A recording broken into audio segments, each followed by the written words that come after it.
I'm back, just gonna do a little video. I've been at work, now I got a couple weeks off. Tonight, in the garage cleaning up. You see my opening title page, got the grinder going up in smoke. Actually, that has a good ending. Took the old one into Princess Auto where I got it. They have a customer satisfaction guarantee. I went to the customer service desk, took it up. I told the lady behind the counter all the smoke leaked out. She laughed and she simply asked me if I wanted an in-store credit or I was just gonna do straight exchange today. I said I'll be doing the exchange. And she even pointed me to which aisle they were in. So that worked out. So I've just been cleaning up. The garage is a complete disaster. For the last little while I've been working and it will be a bit of a sweep up. But since I got a couple weeks off here, hope to get more stuff on. Oh, I did go and buy some stuff that wasn't really necessary for the project just yet. Oh, yep. This will be the color for the frame and the engine block. Oh, you can see that. That's international red. That's gonna be backwards because I'm in selfie mode. Okay. But yeah, cherry red, equipment red, rouge, international harvester.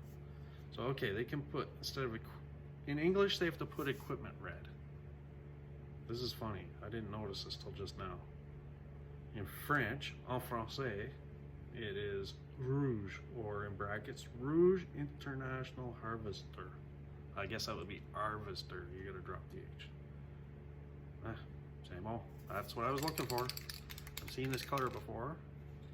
I saw, well, I think years and years and years ago, a friend of mine painted his whole truck this red with rattle cans. So, I actually really like the color. I've seen a couple of, it's like the early small block Chev red. It's a little deeper, a little darker. I think it looks good. I think the frame will look a lot better than like a wagon red or like a fire flame red. Should be good. Probably getting ahead of myself on it. Yeah, so I haven't really done a whole lot of other stuff to it, but I'm gonna get back at it here.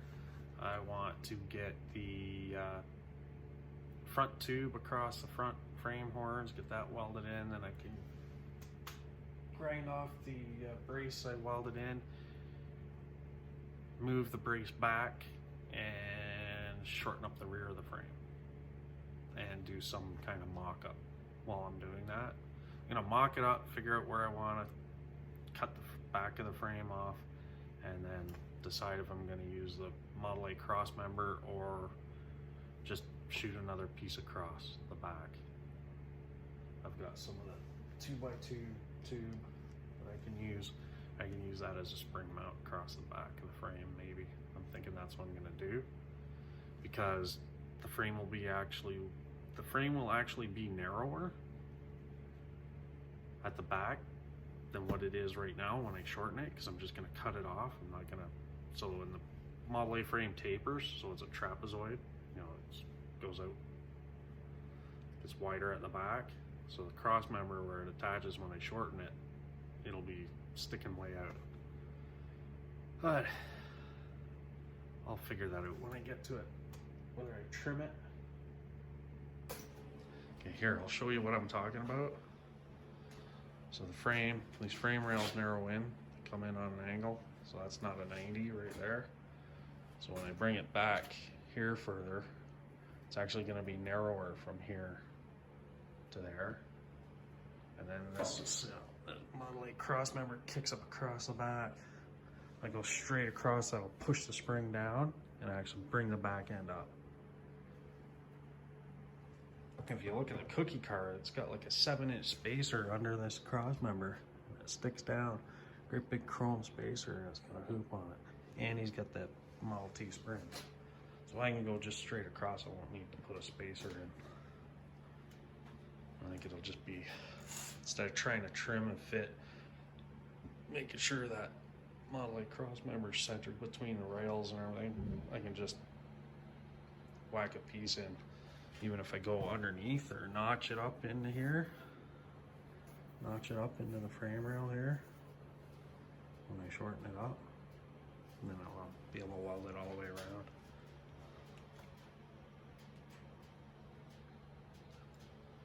So that's where I'm at. Mike got the new grinder, so I can finish chopping these frame horns off. Scabbing these pieces out of here.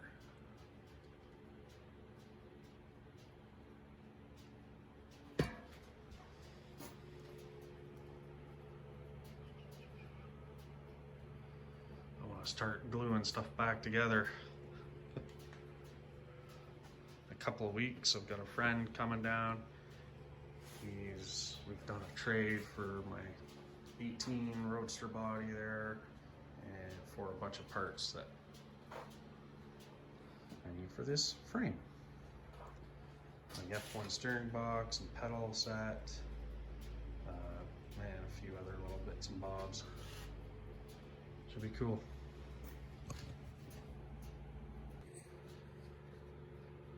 Okay, so I got the front frame horns lopped off, cut the piece of tubing to length, just got it test fitted in there. It's nice and tight. I actually had to bang it in with a hammer, so it's not yet tacked in. Then I got playing with a bit of the spray paint. That's the color there. It'd be hard to see. I actually was comparing the two. Trim clad to the Duplicolor International Red, and they're both pretty close. It's just the Duplicolor is actually a high heat engine paint, so it's quite a bit more money, and the trim clad's just standard enamel spray paint. So I can get it. It's about half the cost of the engine paint, so I'll use it for spraying the frame and the engine paint for doing the engine. Okay, that's it for tonight. I was out here way longer than I expected. What was left of that front cross member was a real bear to get out. Someone actually knew how to weld that welded it in. So, unlike everything else on this frame. So it was a bit of a pain in the ass. I didn't want to dig into the frame as little as possible. I didn't want to chew it up.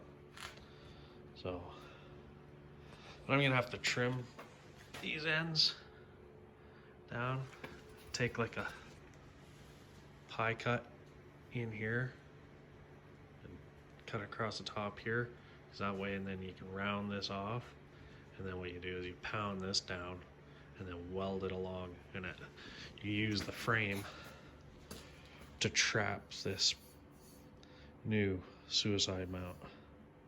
Well, this tube that's gonna mount the suicide.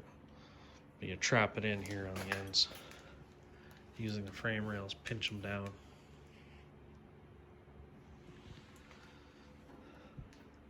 That way you get to weld. You get to weld around this inside edge too, because it'll be mating to here. It'll trap it so it'll never come out. What I'll do also too is I'll make a boxing plate, come up and notch it for the end of the tubing as well. So it'll be trapped right in there.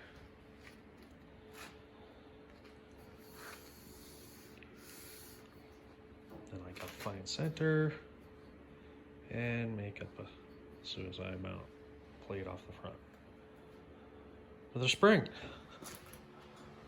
Then I can screw this front end back on, figure out where everything else lands, figure out where we're gonna plunk the rad, engine, hang the transits over in front of the Pontiac there on it, stick it in here, see where it's gonna fall here, and then see, and then get the body on, and that'll figure out where the rear end's gonna land, because it's a particular look and it'll be spacing. Basically want the center line of that axle about 6 inches back behind the body roughly. It's whatever's gonna look best. Could be 4 inches, could be 6 inches, it could be 3 inches.